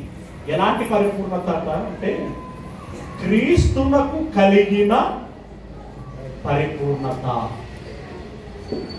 ఏంటి క్రీస్తులో ఉన్నటువంటి పరిపూర్ణత? ఆయనలో చెడ్డ దుష్ట ఆలోచనలు పొరపాటుగానైనా రావు. నెంబర్ 2, ఆయనలో స్వార్థము కించిత్తు మాత్రం కూడా ఉండదు. ఇవన్నీ మీరు పాయింట్అవుట్ చేసుకోవాలి. మీ హృదయంలో లిఖించబడ మీ జీవిత కాలం అంతా జ్ఞాపకం ఉంచుకోవలసినటువంటి విషయాలు. ఆయనలో స్వార్థం లేదు, ఆయనలో కోపము లేదు. ఏమున్నది? త్యాగం, సమర్పణ, ప్రేమ ఉన్నది. నేను నా ఇష్టము నెరవేర్చుకోవటానికి రాలేదు, నా కన్న తండ్రి ఇష్టము నెరవేర్చడానికి వచ్చాను చెప్పి ఆ ప్రకారంగానే తన జీవితాన్ని సమర్పించుకున్నటువంటి వాడు ఆయన. మనం చెప్పేటప్పుడు, మాట్లాడేటప్పుడు ఎలా మాట్లాడుతుంటామంటే నా రక్షణ కోసం ఆయన శిలువలో ప్రాణం పెట్టాడు అని మాట్లాడుతూనే పరోక్షంగా ఏం మాట్లాడుతారో తెలుసా? నేను సంతోషంగా ఉండాలని, నేను ఆనందంగా ఉండాలని ఆయన శ్రమ పొంది మాకు మేలులను దయచేసిన, ఈవులను దయచేసెను, మమ్మల్ని స్వస్థపరిచెను. ఆయన మరణం పొంది మమ్మల్ని స్వస్థపరిచెను. ఆయన కొట్టబడి, ఆయన కొత్తబడి, ఆయన రోగగ్రస్తుడై మమ్మల్ని స్వస్థపరిచెను అని మాట్లాడుతూ ఉంటారు. అంటే దాని అర్థం ఏంటంటే ఆయన కొట్టబడాలి, మేము బాగుండాలి, ఆయన చనిపోవాలి, మేము బ్రతకాలి అన్న ధోరణి మనకు కనబడుతుంటుంది. ఆయనకున్న బాధ్యత మనకు ఎందుకు ఉండకూడదు? ఆయనకున్న త్యాగం మనకు ఎందుకు ఉండకూడదు? ఆయనకున్న సమర్పణ మనకు ఎందుకు ఉండకూడదు? ఆయనకున్నటువంటి గుణగణములు మనకు ఎందుకు ఉండకూడదు? ఆయనలో ఉన్నటువంటి ప్రేమ మనకు ఎందుకు ఉండకూడదు? ఆయనలో ఉన్నటువంటి కరుణ మనలో ఎందుకు ఉండకూడదు? జాలి ఎందుకు ఉండకూడదు? పిల్లరా, ఆయనలో ప్రతి ఆదివారమో లేదంటే నెలకు ఒకసారో ఆయన పేరట రక్త మాంసము గల రొట్టె ద్రాక్షారసమును తీసుకుంటున్నామే. ఆయన రక్తమే కనుక మనలో ఉంటే, ఆయన దేహమే కనుక మనలో ఉంటే, ఆయనలో ఉన్నటువంటి రోషం మనలో ఎందుకు ఉండకూడదు? ఆయనలో ఉన్నటువంటి ఆరాటం మనలో ఎందుకు ఉండకూడదు? ఆయనలో ఉన్నటువంటి పోరాటము మనలో ఎందుకు ఉండకూడదు? దేనికోసం? ఆత్మల రక్షణార్థమై. అందుకు మీరేం చేస్తున్నారు అనేటువంటిది ఇక్కడ ప్రశ్న. అందుకే మనం ఏం చేస్తున్నాము అనేటువంటిది ఇక్కడ మొదటి ప్రశ్న. ప్రియులారా, దేవుడు తన ఇష్టానుసారముగా దైవజనులను ఏర్పాటు చేస్తున్నారు. ఇష్టానుసారంగా అంటే ఎవరైతే దానికి న్యాయం చేయగలుగుతారో, ఎవరిలోనైతే సమర్థత ఉంటుందో అలాంటి వారిని ఆయన ఏర్పాటు చేసి పంపిస్తున్నాడు అనే విషయాన్ని దృష్టిలో పెట్టుకోండి. ఇప్పుడు ఆ దైవజనుడికి, ఇదిగో ఇప్పుడు మీరు అందరూ ఉన్నారే, ఈ ఆవరణం ఉన్నది, ఇదంతా ఏంటో తెలుసా? ఒక వ్యవసాయ క్షేత్రం. వ్యవసాయం చేస్తాం.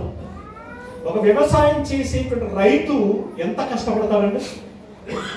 ఎంతగా కష్టపడతారు? ఎన్ని సాధక బాధకాలు ఉంటాయి, ఎన్ని కష్టాలు ఉంటాయి, ఎన్ని కష్టాలు. ఆలోచించండి. ఆయన సేద్యము సరిగ్గా చేయకపోతే, చూడండి,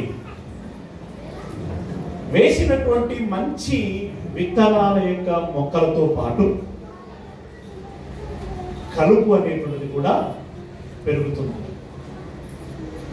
ఆ కలుపును తీసేయకపోతే దూరం నుండి మనం చూసామనుకోండి, ఆ పొలం ఎలా కనబడుతుంది? నిండుగా పచ్చగా కనబడుతుంది. చివరికి దాని ఫలితం ఏంటి? ఆ పొలం ఏమైనా అక్కడికి వస్తుందా? అస్సలు.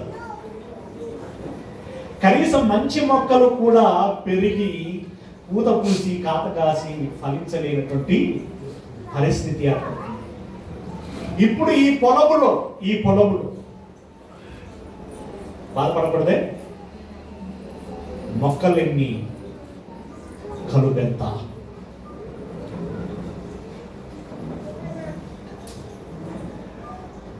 మీరు ఫలించే మొక్కల,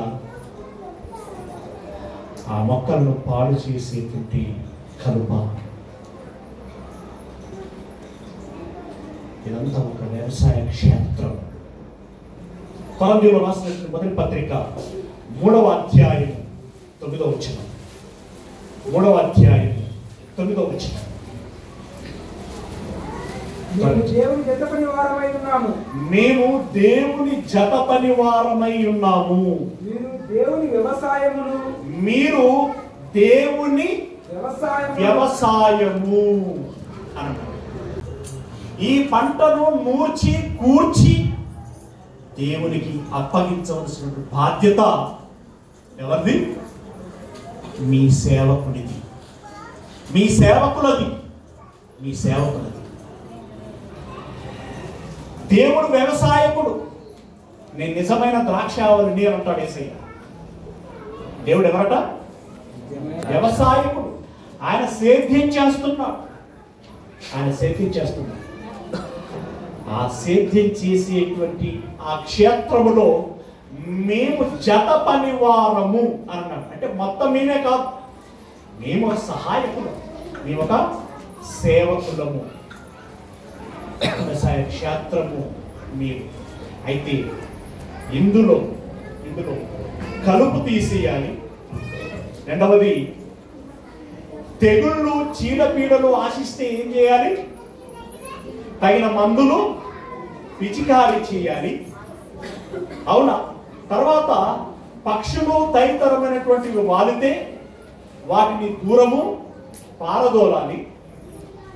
చేతికి వచ్చిన పంట ఎవరైనా దొంగలు దొంగిలించే ప్రయత్నం చేస్తే ఆ దొంగల నుండి కాపాడాలి.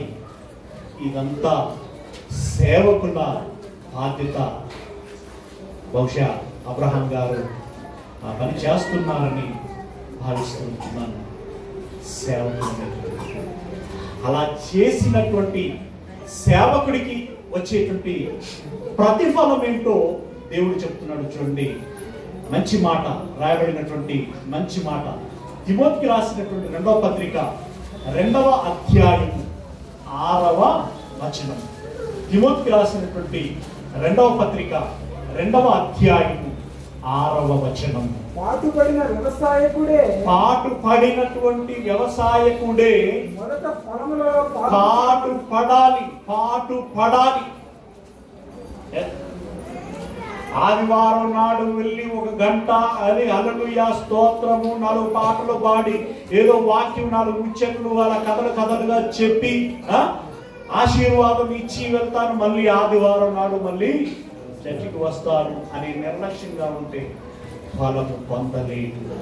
పాటుపడటం అంటే కష్టపడటం, అంటే ఆత్మను రక్షించాలనేటువంటి ఒక తపన కలిగి ఉండటం, వారి పట్ల ఒక గురి కలిగి ఉండటం, వారి కోసం చెప్పినట్టుగా తాను ఏమైపోయినా పర్వాలేదు అని చెప్పి ముందుకు సాగటం. అలా పాటు పడినటువంటి వ్యవసాయకుడే మొదటి ఫలములలో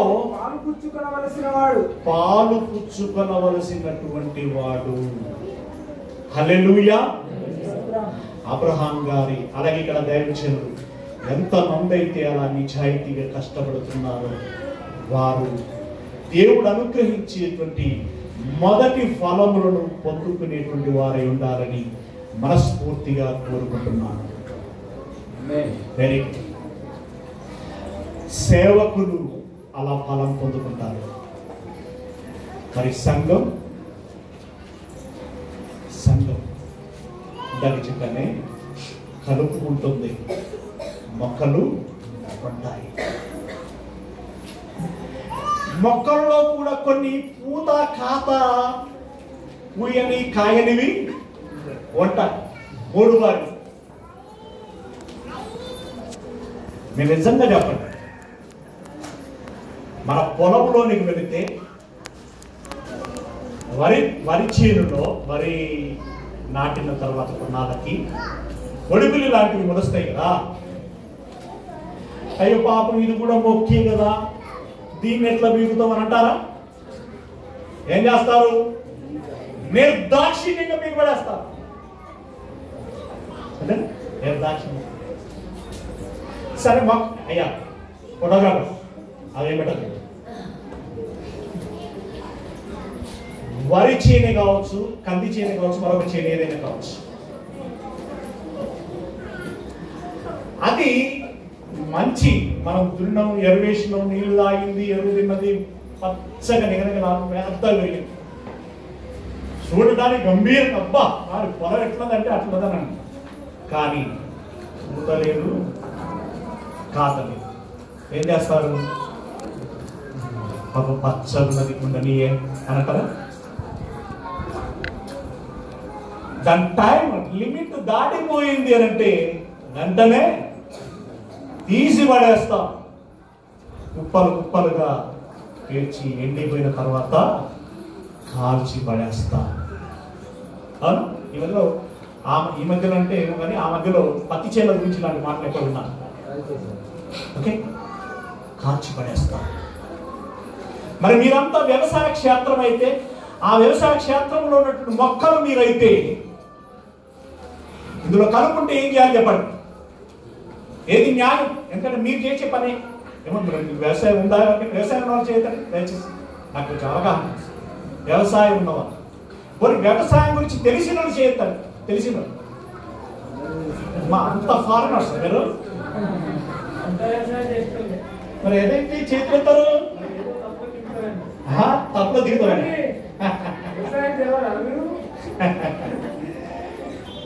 నువ్వు ఏం చెప్తావో చెప్పు, తర్వాత చెప్తావు. అయితే మీలో కలుపు మొక్కలుంటే, మన చేనులో కలుపు మొక్కలుంటే మనం ఏం చేస్తాం? మనకి ఏం న్యాయం? పీకి పడేయడం న్యాయం. మరి ఈ చేనులో కలుపు మొక్కలుంటే అబ్రహాం గారు ఏం చేయాలి?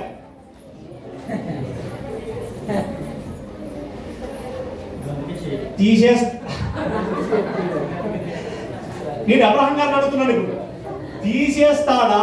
దూరం నుండి బా ఎంత నిగనిగలాడుతుందిరా, ఎంత నిండుగా ఉన్నదిరా, ఎంత పచ్చగా ఉన్నదిరా అని పబ్లిక్ అనుకోవాలని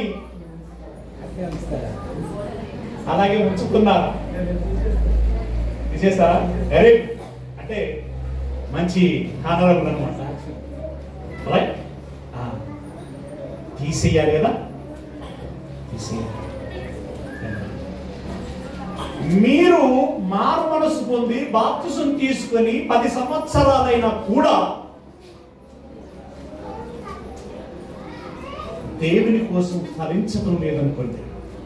దేవుని కోసం ఫలించడం అంటే దేవుని కార్యాలలో పాలు పంచుకోవటం. రకరకాలుగా ఉంటాయి. అంటే ఆ కార్యాల ద్వారా కనీసం ఒక ఆత్మైనా రక్షించబడాలి. ఇదిగో ఈ ఆత్మ రక్షించబడటానికి నా వంతు, నా చెయ్యి కూడా ఉన్నది, ఇక్కడ నా ప్రయత్నం కూడా ఉన్నది, నా కష్టం కూడా ఉన్నది అనేటువంటి మనస్సాక్షి మనకు ఉండాలి. ఒకవేళ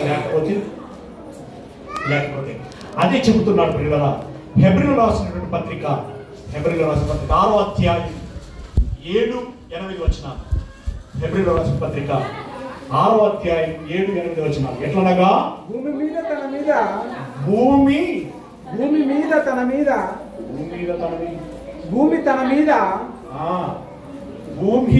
మీద తరచుగా కురియు వర్షమును త్రాగి ఎవరి కొరకు వ్యవసాయము చేయబడునో వారికి అనుకూలములైన పైరులను ఫలించును. తరచుగా కురియు వర్షమునట భూమి తాగి, అంటే నీళ్లను తాగి ఎవరు వ్యవసాయం చేస్తారో వారి కోసం ఏం చేస్తుందట, అది ఫలిస్తుంది అన్న పంటని ఇస్తుంది. ఎవరు చేస్తున్నారు వ్యవసాయం? మరి ఇందాక చెప్పాం కదా, మొదటి వ్యవసాయకుడు ఎవరు? దేవుడు. అతనికి జత పని వాళ్ళంగా చేస్తున్న వ్యవసాయకులు ఎవరు? సేవకుడు. అంతేనా? ఆ దేవునికి మంచి ఫలములను ఫలిస్తుందట తరచుగా కురిసే వర్షాన్ని, అంటే నీళ్లను తాగి. ఇప్పుడు యేసయ్య తన ప్రాణమును పెట్టి ఇదిగో ఈ మొక్కలను నాటాడు. అంతేనా? ఈ మొక్కలు నాటాడు. ఇప్పుడు ఈ మొక్కలకు తెగులు పట్టకుండా, కలుపు లేకుండా సేవకుడు పని చేస్తాడు. తరచుగా కురియు వర్షమును తాగి అన్నాడు. మనకు వారం వారం వాక్యం అనే వర్షం కురిపించబడుతున్నదా లేదా? అంటే మీకు వానపడక ఎన్ని రోజులు అవుతుందండి? అబ్రహాం గారు వర్షాన్ని కురిపిస్తున్నారా లేదా?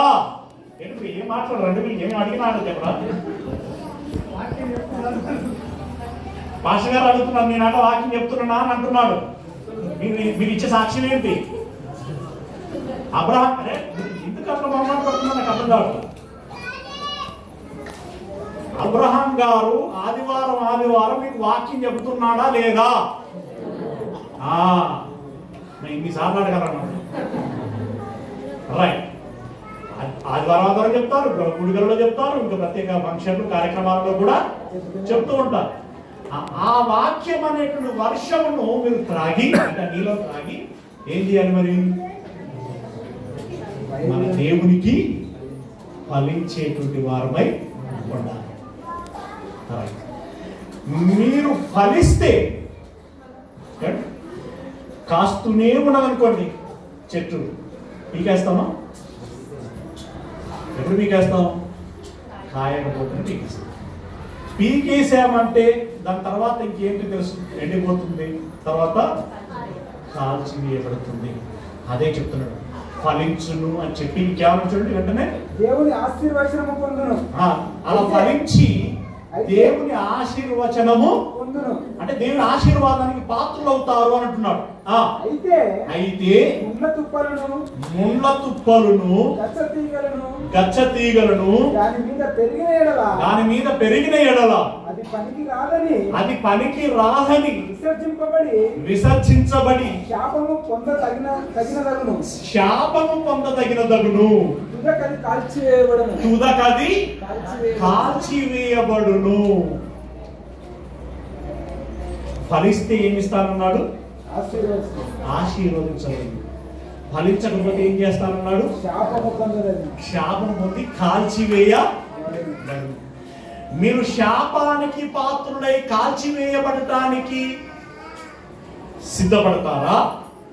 కోరుకుంటారా?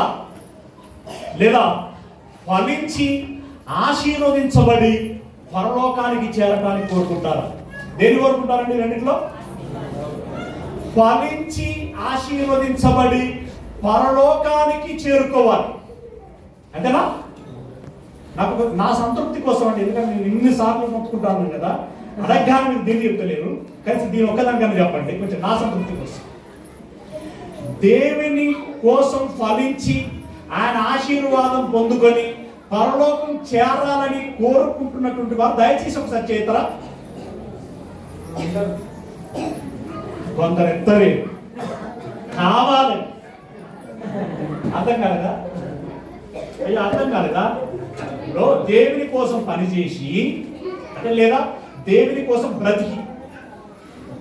కోసం బ్రతికి దేవుని ఆశీర్వాదములకు పాత్రులమై పరలోకము అంటే దేవలోకము నిత్య జీవం పొందుకోవాలని కోరుకుంటున్నటువంటి వాళ్ళు ఎంతమంది?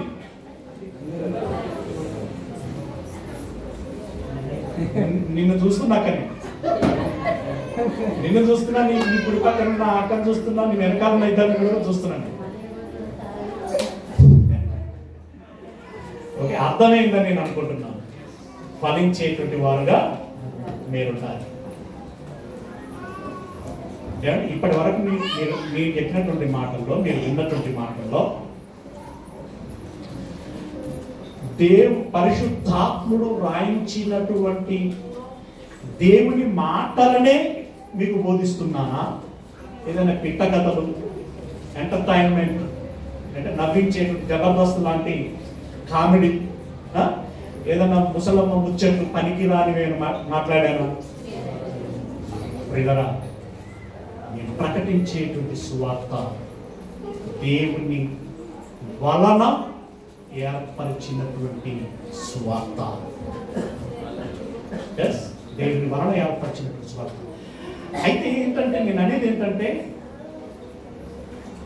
తీయనిది షుగర్ కోటింగ్ ఎవరికైనా ఇష్టం. షుగర్ ఉన్న పేషెంట్ కూడా నాకు అప్పుడు కావాలని అంటారు. కానీ చేదు మాత్రం ఇష్టం ఉండదు. అలాగే యథార్థంగా ఉన్నది ఉన్నట్లుగా సూటిగా మాట్లాడేవారు, చెప్పేవారన్నా కూడా మనకి ఇష్టం ఉండదు. కానీ యథార్థం ఏంటంటే వాళ్ళే మీ నీరు కొడుకునేవారండి. పర్వాలేదు, మీరు బాగున్నారు, మీరు ఆశీర్వదించబడతారు, దేవుడు మీకు తోడైనడు, మీరు ఒక అంత ఇస్తే 4 అంతలు ఆశీర్వదించబడతారు, ఇట్లాంటివి చెప్పే వాళ్ళందరూ మిమ్మల్ని మోసం చేస్తున్నారంత అర్థం. ఎస్, మోసం చేస్తున్నారంత అర్థం. ప్రియులారా, ఈరోజు వీళ్ళంతా మార్చేసిన వాళ్ళండి. రామాయపేటలో రకరకాల సంఘాల నుండి వచ్చారనమాట. అంటే ఇక్కడ నా బహుశా ఇక్కడ నా దైవజనుల యొక్క పంట కూడా ఇక్కడ ఉండొచ్చు, మేబీ. రైట్, ఓకే, సరే. ఏదేమైనా మీరందరూ ఈ దైవజనులకి అప్పగింపబడ్డారు, అంతేనా? దేవుని చేత, పరిశుద్ధాత్మ చేత అప్పగించబడ్డారు. ఆనాడు యేసయ్యకి మొదటగా అప్పగింపబడిన శిష్యుడు ఎవరండి?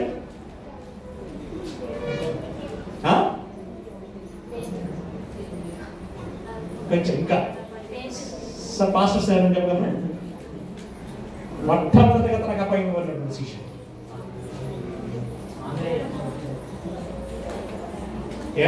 చూసిన వాడు ఆంద్రేయ, కానీ వెంబడించినటువంటి వారిలో పేతురు.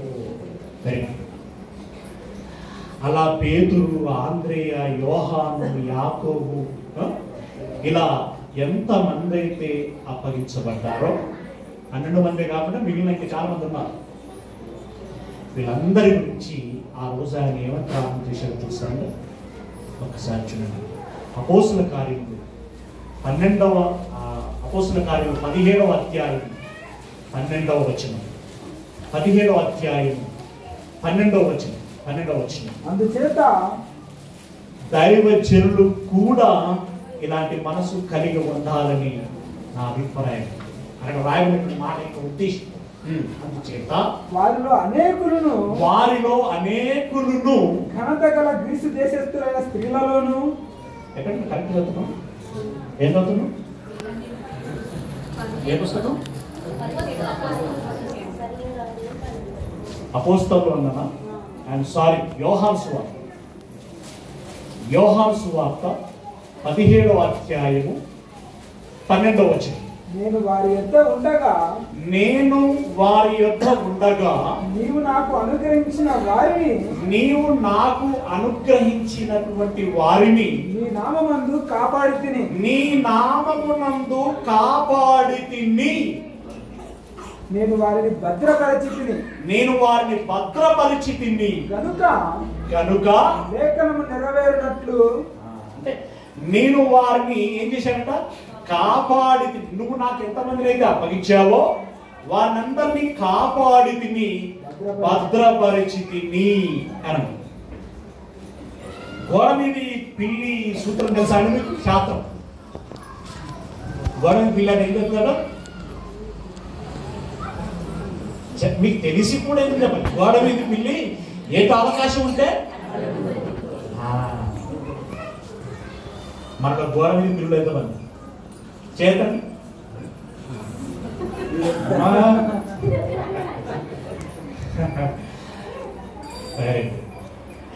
అమ్మఒడి లాంటి కార్యక్రమాలు ఈ మధ్యలో జరుగుతున్నాయి. గర్వాపస బహుశా మీ దాకా తెలియకపోవచ్చు, కొంచెం యూత్కి తెలిసి ఉండొచ్చు. అమ్మఒడి కార్యక్రమం ఆ మధ్యలో ప్రవేశపెట్టారు. అలాగే గర్వాపస అనేటువంటి కార్యక్రమాన్ని కూడా చేశారు. ఏంటి? మీరందరూ హిందువులు మాయమాటలు నమ్మి మీరు మతం మార్చుకున్నారు. వాస్తవానికి మనంతా ఫలానా, మన పుట్టి పెరిగింది ఇది, మన తాత ముత్తాతల వారసత్వం ఇది, మన సంస్కృతి ఇది, మన సాంప్రదాయం ఇది, మన వైభవం ఇది, మన గొప్పతనం ఇది, మనకి ఇంతమంది దేవుళ్ళు ఉన్నారు, మనకి ఏం తక్కువని మీరు అటు వెళ్ళారు అని చెప్పేసి మళ్ళీ మోటివేట్ చేస్తే కొంతమంది అమాయకులు ఏమవుతున్నారు తెలుసా?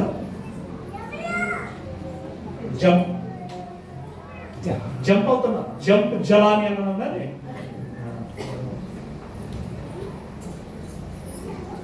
అలాంటి వారు ఎవరైనా ఉంటే కనిపెట్టి కాపాడవలసినటువంటి బాధ్యత సేవది. వారిని కాపాడాలి, భద్రపరచనయ్య. నీవు అప్పగించినటువంటి వారిలో ఏ ఒక్కరిని కూడా నేను విడిచిపెట్టలేదు, తప్పిపోనీయలేదు. వారిని కాపాడాను. అంతే కోరుకుంటున్నాడా దైవజనుడు అంటే? ఇంకేం కోరుకుంటున్నాడు? యేసయ్య ఏం కోరుకుంటున్నాడో చూడండి. 26వ వచనంలో ఒక అద్భుతమైనటువంటి మాట ఉంటుంది. 26వ వచనం, దేవుడు నాయందు ఉంచినటువంటి ప్రేమ వారి యందును చూపునట్లును నేను వారి యందు ఉండునట్లును డబుల్ వాయిస్ వారికి నీ నామము తెలియజేసి మళ్ళీ మొదటి నుంచి. నీవు నా యందు ఉంచిన ప్రేమ, దేవా నీవు నా యందు ఉంచినటువంటి ప్రేమ వారి యందు ఉండునట్లును నేను వారి యందు ఉండునట్లును 24 వచనం తండ్రి నేను ఎక్కడ ఉండునో, అది ఇది ఇంపార్టెంట్. 24 వచనం, తండ్రి పొద్దున ఈ శరీరం విడిచిపెట్టిన తర్వాత నేను ఎక్కడ ఉందునో అక్కడ నీవు నాకు అనుగ్రహించిన వారు. ఇప్పుడు ఎక్కడున్నాడండి యేసయ్య? దేవుని కుడి పార్శ్వమున ఉన్నాడు. భూమి మీద ఉన్న ఇదే అధ్యాయంలో ప్రారంభంలో ఉంటుంది. దేవా చేయుటకు నీవు నాకు అప్పగించినటువంటి పని భూమి మీద సంపూర్ణంగా నెరవేర్చి మహిమ పరిచితిని కనుక లోకం పుట్టక మునుపు నీ యొద్ద ఉన్నప్పుడు నాకు ఏ విధమైన మహిమ అయితే ఉండేనో తిరిగి మరలా నాకు ఆ మహిమను అనుగ్రహించుము అని ప్రార్థించారు. అలా మీరు నాకు ఏ మహిమనైతే ఇస్తారో, నేను ఎక్కడ ఉందునో అక్కడ నీవు నాకు అనుగ్రహించిన వారును నాతో కూడా ఉండవలయునని నీవు నాకు అనుగ్రహించినటువంటి మహిమను వారు చూడవలయునని కోరుచున్నాను. ఎంత మంచి దైవజనుడు అండి! ప్రధాన యాజకుడు యేసయ్య, గొప్ప కాపరి యేసయ్య ఏం కోరుకుంటున్నాడు? దేవా రేపొద్దున నేనెక్కడ ఉందునో నా వారు అక్కడే ఉండాలి. నాకు ఏ మహిమ అయితే ఇవ్వబడుతుందో నా వారికి కూడా ఆ మహిమ ఇవ్వాలి. అంటే ఆయన స్వార్థం ఉందా? ఆయన అంటే నిన్ను వలె నీ పొరుగు వారిని ప్రేమించుమనేటువంటి మాటకు 100కి 100 పాలుగా అక్షర సత్యంగా నెరవేర్చుతున్నటువంటి వాడు యేసయ్య. మరి ఆయన మాదిరిగా తీసుకుని ఆయన స్ఫూర్తిగా తీసుకొని సేవకులైనటువంటి వారుగా ముందుకు వచ్చి అంకితం చేసుకున్నటువంటి వారు కూడా ఈ స్వరూపభావము ఉండాలి. ఎస్, మనల్ని మనం ఎంతగా ప్రేమించుకుంటున్నామో మన వారిని కూడా అంతగానే ప్రేమించాలి. ఈ గొర్రెల ఎడల, ఈ సంఘస్థుల ఎడల దైవజనుడికి ఉండాల్సిన బాధ్యత ఏంటంటే, యేసయ్య ఏ స్థానంలోనైతే ఉన్నాడో నా గొర్రెలు కూడా, నా విశ్వాసులు కూడా రేపు పొద్దున మరణించిన తర్వాత అక్కడే ఉండాలి. యేసయ్య వచ్చిన తర్వాత అక్కడికే చేర్చబడాలి. అలాగే ఆయన ఏ మహిమనైతే ఉన్నదో ఆ మహిమ నా విశ్వాసులందరూ చదివి చూడాలి, అనుభవించాలి.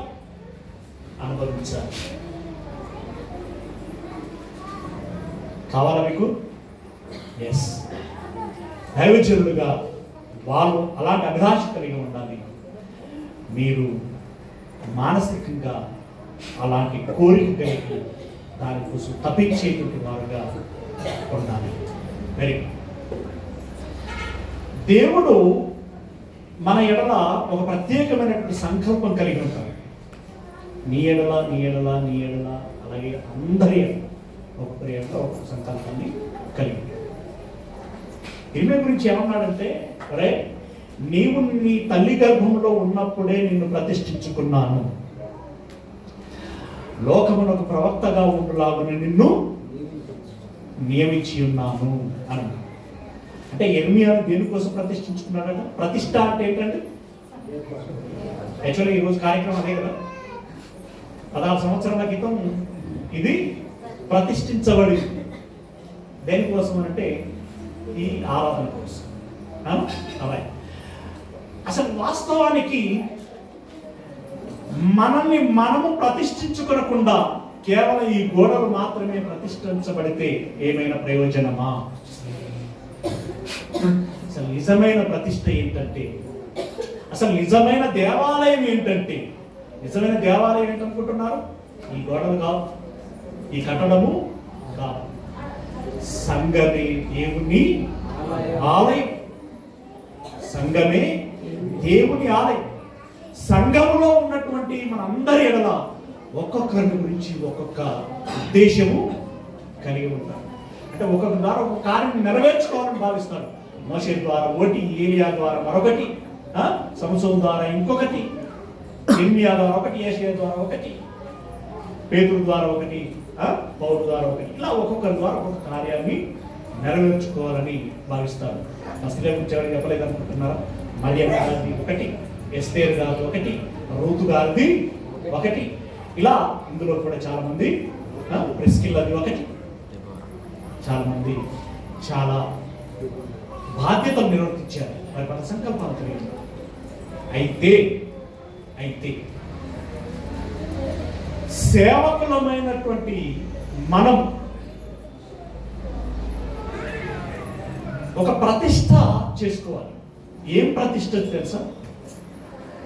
అసలు మొదటగా మనము ఈ మాటలు మాట్లాడగలిగేంత, ఇంతమందిని సమకూర్చగలిగేంతగా మనం ప్రోద్బలించబడ్డామంటే దేవుని చేత ప్రతిష్ఠించబడ్డాం. యేసయ్య కూడా ఒకనాడు ప్రతిష్ఠించబడ్డాడు.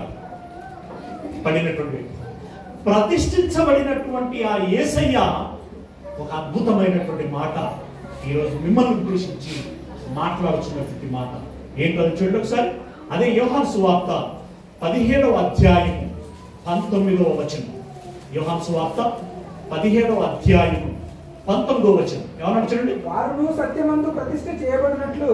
వారును అంటే నేను ఎవరికైతే ఈ మాటలు చెప్తున్నానో, ఎవరి కోసమైతే ఈ ప్రాణం పెడుతున్నానో, వారును సత్యమందు ప్రతిష్ఠించబడినట్లు.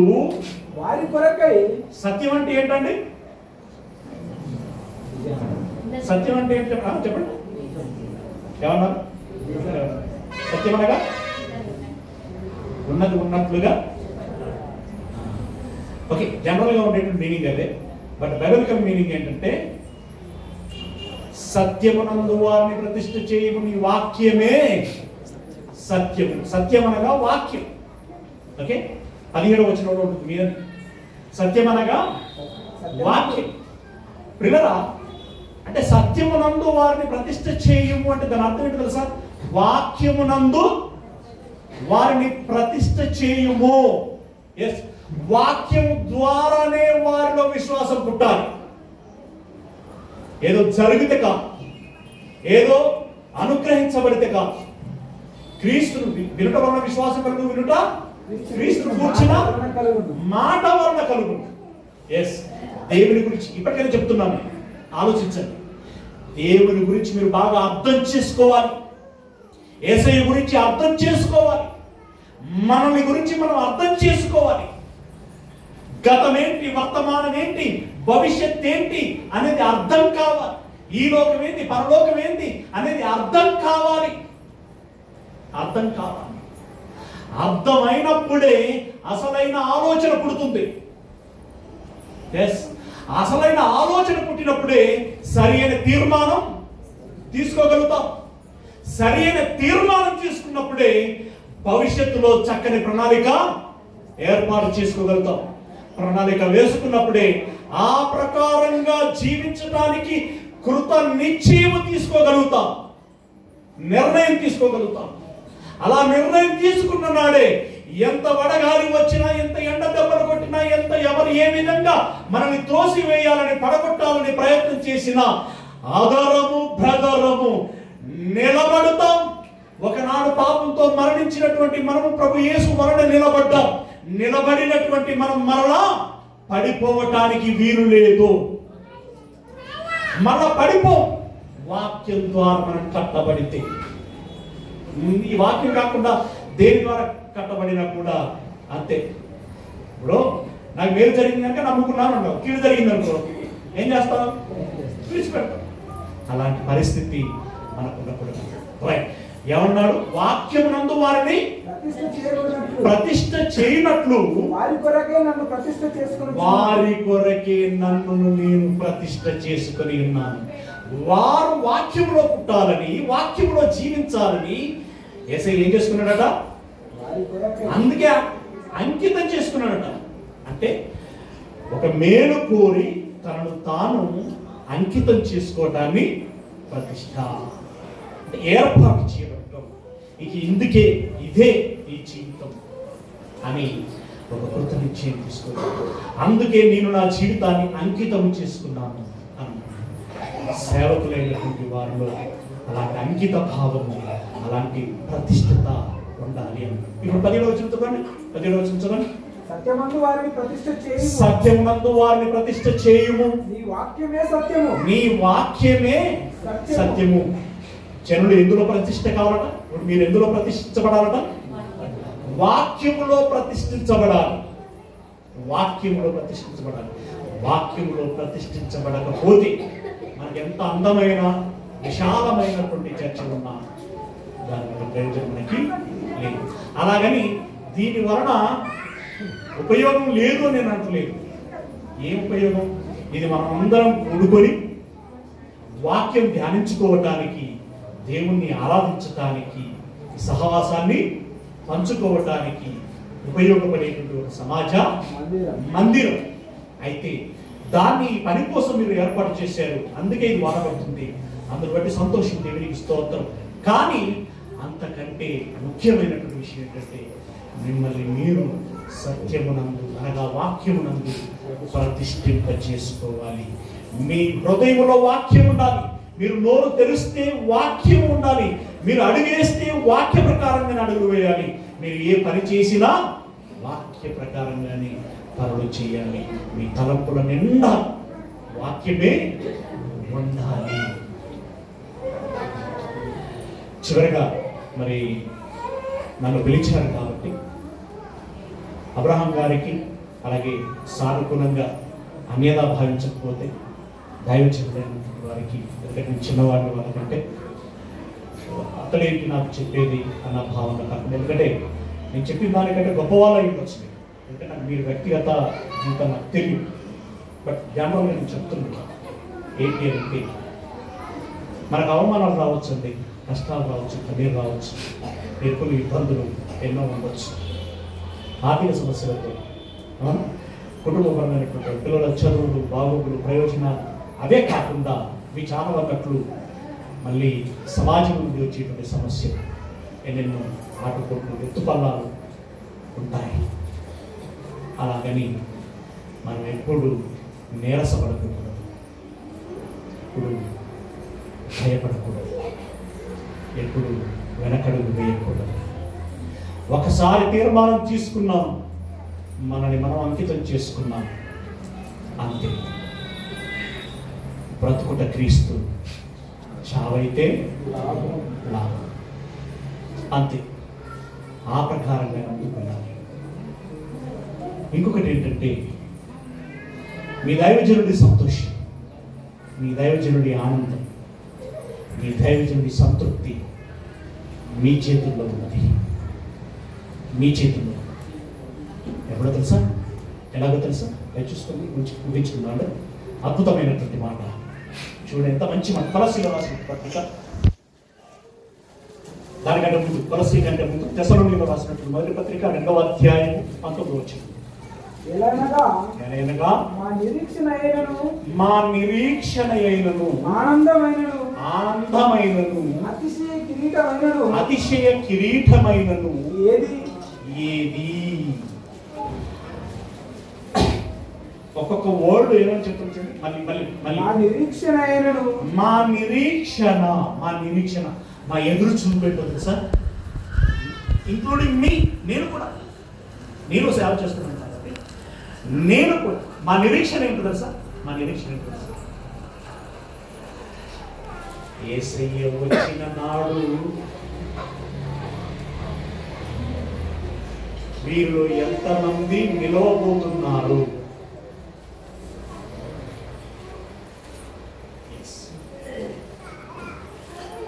దేవుని కుమారుల ప్రత్యక్షత కోసము దేవదూతలు ఎదురు చూస్తున్నాయి. అంతకంటే ముందుగా దైవజనుల్లో ఆతృత ఉంటుంది. ఎందుకంటే నా దేవునికి నేను ఇచ్చేటువంటి అసలు సిసలైనటువంటి అర్పణ ఏంటో తెలుసా? అన్యులైనటువంటి ఆత్మలను రక్షించి పల్లెములో పెట్టి దేవునికి నేను ఇచ్చేటువంటి పువ్వులు, కాయలు, పండ్లు, ఫలాలు కాదు, ఆత్మలు. అసలు సిసలైనటువంటి సమర్పణ, అర్పణాది దేవునికి ఇచ్చేటువంటి అర్పణ. ఇందులో ఎంతమందిని నేను ఇవ్వబోతున్నాను? ఒక నిరీక్షణ. యేసయ్య రాగానే అయ్యా ఇక ఇంతమంది, అయ్యా ఇంతమంది, ఇగో ఈ 50 మంది, 100 మంది, ఇదిగో రామాయణపేటలో ఇంతమంది అయ్యా, పలాని తండాలో ఇంతమంది అయ్యా, పలాని ఊరిలో ఇంతమంది అయ్యా, ఇదిగో వీళ్ళందరినీ నీ నామం పేరట మార్చాలి. వాళ్ళు మారారయ్యా, వాళ్ళ జీవితం మారిందయ్యా, వారు నటించట్లేదు, వాళ్ళు మారారయ్యా. మా నిరీక్షణ అయినను ఆనందమైనను నిజంగా మీ మార్పు నిజమైతే, మీరు నిజంగా యథార్థవంతులైతే, మీరు నిజంగా పరిశుద్ధులైతే, మీరు నిజంగా విశేషమైనటువంటి దేవుని పిల్లలైతే, అప్పుడు దేవుడు ఏమంటాడు తెలుసా? అబ్రహామా, బలా మంచి దాసుడు, బలా మంచి నా దాసుడా, నమ్మకమైన దాసుడా. Very good. ఇంతమందిని నువ్వు రక్షించి నా పిల్లలను, నా కడుపు తీపిని నాకు నింపినందుకు, నా హృదయ ఆవేదనను నువ్వు తీర్చినందులకి, ఇంతమందిని నా సన్నిధికి నడిపించినందులకి బహుగా ఆశీర్వదించబడుతున్నావు. నువ్వు బహుగా ఆశీర్వదించబడుతున్నావు అన్నప్పుడు వావ్, దేవుడు నన్ను మెచ్చుకున్నాడు. నా ఆనందం ఎవరు? మీరు. నా ఆనందం మీరు. అవును, ఒకనాడు అప్పుడు అబ్రాము కొత్తపల్లి రమేష్ ను కూడా 2 సార్లు పిలిపించావు కదా? అవునయ్యా, ఆయన కూడా వచ్చి వాక్యం చెప్పాడయ్యా. ఓకే, వెరీ గుడ్ రా. వాని పని కూడా కొంత ఉందన్నమాట ఇక్కడ అన్నప్పుడు ఆ ముచ్చట నాకు ఎట్లా అనిపిస్తుంది? ఈ ఈ ఈ రక్షణలో, ఇంతమంది రక్షణలో నా కష్టం కూడా ఉన్నందుకు ధన్యుడని, మా నిరీక్షణ, మా ఆనందము, అతిశయ కిరీటమైనను, అతిశయము అతిశయము అతిశయము. పక్క దైవజనం చూసి దేవుడు మెచ్చుకున్నాడే, దేవుడు మెచ్చుకున్నాడే. దేవుని చేత నేను మెప్పుకోను పొందుకున్నాను. నా ఆత్మలారా అంటే దైవజనుడు తన భాషలో ఏమంటారు? నా బిడ్డలారా అని అంటారు కదా. నా బిడ్డలారా, నా నమ్మకాన్ని నిలబెట్టినందులకి చాలా గర్వపడుచున్నాను. నేను చాలా గర్వపడుచున్నాను. మీరింత గొప్పవారుగా, నమ్మకమైనటువంటి వారుగా దైవ సన్నిధిలోకి వచ్చేంత వరకు మాట తప్పకుండా, మడమ తిప్పకుండా, పడిపోకుండా నిలబడి కడవరకు నడిచినందులకి మిమ్మల్ని బట్టి నేను అతిశయపడుచున్నాను. తర్వాత అతిశయ కిరీటమైనను, అతిశయ కిరీటం. కిరీటం అంటే ఏంటో తెలుసా అండి? అదే బహుమానం, అదే నిత్య జీవం, అదే నిత్య జీవం. పరలోక సింహాసనం, పరలోక సింహాసనం.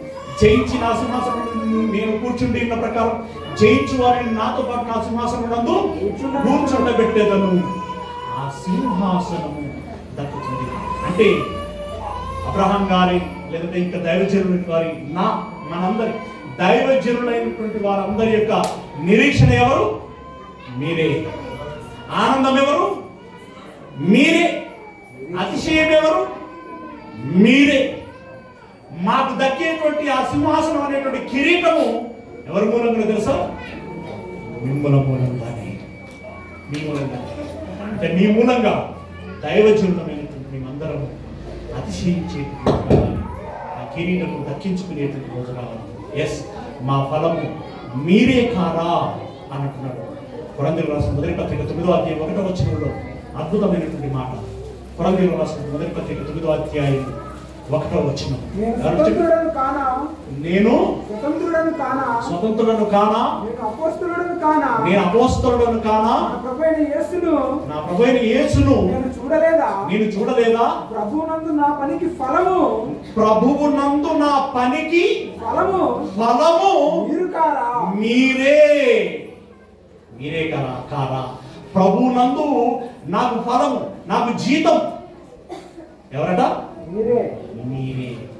అంటే మీరు నిజంగా వాక్యంలో ప్రతిష్ఠించబడితే, నిజంగా మీరు మారితే, నిజంగా మీరు ప్రభు కోసం బ్రతికితే, నిజంగా మీరు ప్రభు సాక్షార్థంగా నిలబడితే, నిజంగా మీ జీవితాల ద్వారా ప్రభువును మహిమపరిచేటువంటి వారుగా ఉండగలిగితే, నిజంగా మీ జీవితాల ద్వారా ప్రపంచానికి తెరిచిన పుస్తకం వలె, పత్రిక వలె కనబడితే, మీ వలన మీరు రక్షించబడటానికి తపరపడినటువంటి సేవకులకి అసలు సిసలైన ఫలము దక్కుతుంది. మీరు ఫలించి దేవుని ద్వారా ఆశీర్వాదం పొంది పరలోకమును చేరగలిగేటువంటి వారుగా మీరుండాలి. అలా చేరగలిగినప్పుడు మిమ్మల్ని బట్టి పడినటువంటి కష్టానికి గాను మీ సేవకులైనటువంటి వారు అలా ఆనందించగలగాలి, అతిశయించగలగాలి, నీతి కిరీటం పొందగలగాలి. అసలు సిసలైనటువంటి ఫలము మరి తాను పొందుకోగలిగిన మీరందరూ సహకరించే వారుగా ఉండాలని. అంటే సంఘం కోసం దైవజనుడి కోసం సంఘం, ఒకరి కోసం ఒకరు అర్థం చేసుకొని మీరందరూ మంచి ఆరోగ్యకరమైన సహవాసంతో ముందుకు సాగగలిగి ప్రోత్సహించుకొని ప్రభు యేసునందు ఆనంద యాత్ర చేయగలిగే వారై ఉండాలని ఆశిస్తూ ఈ మాటల్ని ముగిస్తున్నాను.